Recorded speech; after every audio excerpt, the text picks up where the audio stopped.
Istilah jarah-jarah itu adalah kunjungan, berkunjung. Maka di sini istilahnya jur. Jur, kunjungilah al-kubur. Pemakaman berarti. Juril kubur, kunjungilah kuburan, berjarahlah. Ini apa namanya? Suka ada orang yang menjadi penyemangat, seperti di daerah Raju aya tadi kampung ajengan Ahmad sok ngajak jarah kan dia geng SMS kurang jarah bareng cenah ngayakeun hayu cenah diajak mah asal gratis. Juril kubur, jarahilah pakuburan, maka tazkur biha al akhirah. Nah ini bagus. Jadi menjarahi pakuburan itu dampaknya akan menjadi tazkirah, pengingat, pangeling, biha penyebab. Kita mengunjungi terhadap kuburan itu akan mengingat selalu al-akhirah, kepada urusan-urusan akhirat. Yang artinya berarti ketika kita melihat pakuburan, ya jelasnya berarti sekaya apapun, sehebat apapun, ya, memiliki apapun selama kita masih hidup, lihatlah orang yang dikubur, apakah dia membawa harta bendanya, kekuasaannya, jabatannya, dibawa ke dalam kubur atau tidak? Ya tidak. Nah itu, jadi tadzkirah, pengingat, bikin dikir, eling orang karena maut, bahwa ketika kita sudah ada di bawah, tidak ada satupun kekuasaan, baik itu merupakan harta milik kita yang selama kita miliki di alam dunia, maka tidak akan dibawa ke alam kubur. Nah itu, maka anjuran untuk menjarahi kubur itu bagi ahli sunnah wal jamaah sunnah, boleh, dan juga bahkan dijadikan pengingat bagi kita. Berarti ketika jarah kubur berdampak mengakibatkan membawa kepada pengingat urusan akhirat, maka jarah kubur itu sangatlah bagus. Nah itu karena sulit. Orang mengingat mati itu sebenarnya sulit. Buktinya kalau misalkan orang mengingat selalu akan kematian dan dia yakin, beriman, saat ketika mati dia akan mengalami akibat-akibat daripada pelaksanaan amalnya selama hidup di alam dunia. Nah, maka orang tersebut itu tidak akan menyia-nyiakan waktu dan tidak akan berbuat apa-apa yang dilarang oleh Allah Subhanahu wa taala. Kenapa? Karena ketika perbuatannya, amalnya itu salah, pasti orang yang beriman itu meyakini bahwa ada dampak siksaan, azab dari Allah. Kenapa orang banyak beramal yang tidak sesuai? Alasan pertama, itu alasan pertama dikarenakan dia itu tidak ingat mati. Orang yang mengingat mati, asal yang penting beriman, pasti dia itu tidak akan sembarangan, tidak akan melaksanakan perbuatan maksiat, tidak akan melaksanakan perbuatan-perbuatan yang dimurka Allah, yang dibenci Allah, yang tidak dianjurkan, yang dilarang Allah. Kenapa? Karena ketika orang mengingat mati dan dia beriman, saat kematian akan terjadi apa-apa yang telah dilaksanakan kepada kita, berbuat buruk akan menjadi dampak buruk, berbuat maksiat akan diazab oleh Allah Subhanahu wa taala, maka dia tidak akan melakukan apa-apa. Nah makanya ketika orang berbuat maksiat, orang berbuat munkarat, orang melakukan apa saja yang tidak sesuai dengan aturan Allah Subhanahu wa taala, ingat, itu bisa ditandai orang seperti itu, dia itu sedang tidak mengingat mati. Siapapun itu, baik santri, kiai, pengusaha, pejabat, saat ketika maksiat dia tidak mengingat mati. Jadi alasannya ini, mengingat kepada kematian itu sulit, tidak mudah, tidak gampang. Pada intinya berarti setiap orang, ini yang dibicarakan adalah mukmin saja, muslim saja yang dibicarakan. Jadi walaupun kasebutkeun anak berilmu, walaupun kasebutkeun anak ilmuwan, tapi ketika dia berbuat maksiat, ingat, bisa ditandai orang seperti itu sedang tidak mengingat kematian. Kenapa? Karena setiap orang yang bisa mengingat kematian dan dia beriman, maka dia akan tahu kondisi saat ketika mati, di mana berbuat maksiat pasti ada dampak buruknya. Kalau masih saja tetap dia melaksanakan perbuatan maksiat, perbuatan yang salah, sementara dia mengaku Islam, sementara dia mengaku beriman, berarti orang yang sedang bermaksiat kepada Allah Subhanahu wa taala itu dia itu menantang azab, sombong, teu sieun ku Allah, disapirakeun siksaan Allah nurek ditibakeun ka urang saat ketika maksiat teh. Kitu we geus. Ngartikeun jelema mah teu hese-hese. Jelema berbuat maksiat teu rek saha-saha, saha bae. Berarti eta jelema teh pertama sedang tidak mengingat kematian. Kedua, orang tersebut itu bisa jadi orang itu menentang Allah Subhanahu wa taala. Kalau dia beriman, berarti keimanannya ada yang salah. Sebab orang yang beriman itu mesti takut kepada azab, siksaan, ancaman Allah Subhanahu wa taala. Nah, sementara orang yang melaksanakan perbuatan salah, perbuatan yang dilarang oleh Allah Subhanahu wa taala, sekalipun dia mengakui bidang ilmu dikuasai, dia tidak sedang mengingat kematian. Itu. Makanya itulah. Jadi ziarah kubur itu tazkur biha al-akhirah, bisa mengingatkan kita kepada urusan-urusan akhirat. Wagsilil mauta fa inna mu'alajata jasadi hawi. Perhatikan. Wagsil al mauta, adusilah orang mati. Orang-orang yang meninggal itu kewajiban orang yang masih hidup. Tadi pas yang meninggal ya, Allahumma gfirlahu untuk Bapak Om. Semoga amal baik beliau dan kesalahannya diampuni oleh Allah Subhanahu wa taala.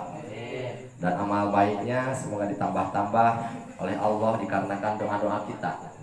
Makanya keuntungan bagi mayit yang masih banyak yang menyolati dan mendoakan, itulah tanda-tanda mayit akan beruntung. Nah, kematian kita itu apakah ada? Apakah kematian itu akan didoakan oleh orang-orang banyak? Makanya yang mati saat ini, yang berdatangan dari mana-mana sehingga menyolatinya itu begitu banyak, maka itu bisa dipastikan orang tersebut itu mendapat ampunan dari Allah Subhanahu wa taala. Karena per satu orang jika doanya tulus itu akan dikabulkan oleh Allah Subhanahu wa taala. Allahumma gfirlahu, terus apalagi warhamhu dan lain sebagainya. Itulah Allahumma gfirlahu, ampunilah dosa mayit ya Allah. Allahumma arhamhu, setelah diampuni ya Allah berilah dia rahmat. Satu orang saja, maka ketika dikabul oleh Allah Subhanahu wa taala, maka mayit tersebut akan diangkat segala dosanya. Makanya untung orang yang mati saat ketika banyak yang menyolati atau banyak yang mendoakan. Pertanyaannya, kalian meninggal mau di mana dan kapan dan siapa yang akan menyolati dan mendoakannya? Wah, sedangkan mati itu tidak bersyarat dan mati itu tiksi secara keinginan kita. Saya mati mau di rumah sajalah. Saya mati mau di tempat itu sajalah. Saya mati ingin disolati di sinilah agar supaya yang menyolatinya banyak, ramai. Nggak bisa. Lihat dari ayat Al-Quran. A'udzubillahi minasyaitonirrajim. Bismillahirrahmanirrahim.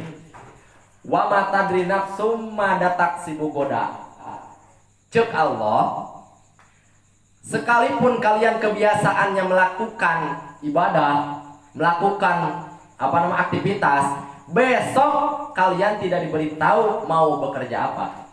Muncul urang teh mah tukang tani, nu biasana sok macul, poe isukan ku Gusti Allah teu dibejaan. Moalnya homana isukan bisa jeung teu na macul deui. Tukang ojek nu biasana ngojek, cek Allah moal dibejaan, isukan maneh bisa deui ngojek apa henteu. Ayeuna maneh nulis di dieu, di majelis ieu. Tingali dina ayat cek Allah, isukan sanajan kebiasaan mararaneh nulis di ieu tempat, poe ieu jam ieu, isukan teu dibejaan ku Allah bisa deui nulis jeung cicing di dieu teu kitu. Mata dri nafsum mada taksibu goda, tingali dina ayatna. Lanjutkan, wa ma tadri nafsum bi ayyi ardin tamut. Cek Allah, mati itu tidak bisa diinginkan. Kapan Anda mati, kapan kamu mati, dan di mana tempatnya kamu mati, hanya aku yang tahu, cek Allah. Mualnya hoji mual bisa diingin-ingin, mual bisa dihayang-hayang. Hayang maot teh di dieu urang euy supaya loba nu ngadoakeun mual bisa. Hayang maot teh urang mah euy di rumah lah sangkan disaksian ku keluarga, mual bisa. Loba jelema nu maot keur di jalan, loba jelema nu maot keur di sawah, loba jelema nu maot keur itu ieu. Nu leuwih sadis mah maot keur maksiat. Naudzubillah summa naudzubillah min dzalik. Itu ayat Al-Qur'an sudah menjelaskan. Rek kumaha coba. Nah, kembali wagsilil mauta.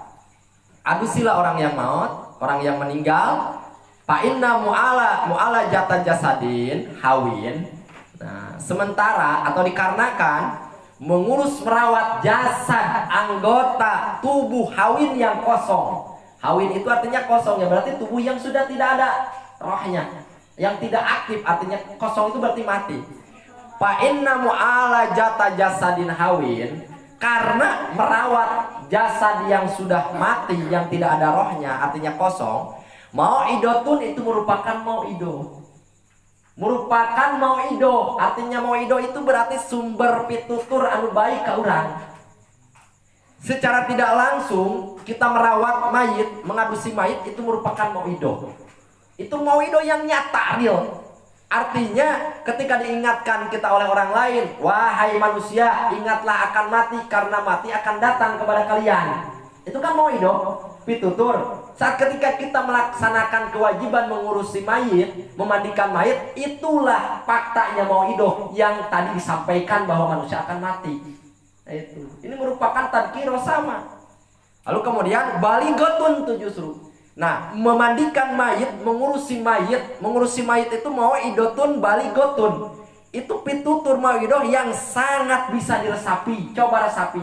Kalau sebelum kita merawat mayit, mengadusi mayit, ada mau'idoh yang mengatakan bahwa ingatlah akan kematian karena mati akan datang kepada kita, itu baru informasi, itu baru pitutur, tadkiro, sumber-sumber yang dimana agar supaya kita itu ingat mati. Tapi saat ketika kita mengadusi mayit, dimana yang diartikan mengadusi mayit itu orangnya sudah meninggal, maka itu merupakan mau'idotun baligotun. Itulah mau'idoh yang sangat bisa diresapi karena faktanya orang itu pasti meninggal. Mana buktinya? Itu usia yang tadi uruskan. Itu maksudnya. Wasolli ala janaiz. Lalu kemudian sholatilah ala janaiz. Janaiz itu adalah di mana mayit yang ditaruh di dalam atau di ruang tempatnya. Jenazah itu sebenarnya kerangka. Namun cek urang teh mah jenazah teh disebut kenana pasaran. Pasaran. Makanya pasaran ini punya sejarah. Kerangga itu punya sejarah. Siapa sejarah pertama membuat kerangga?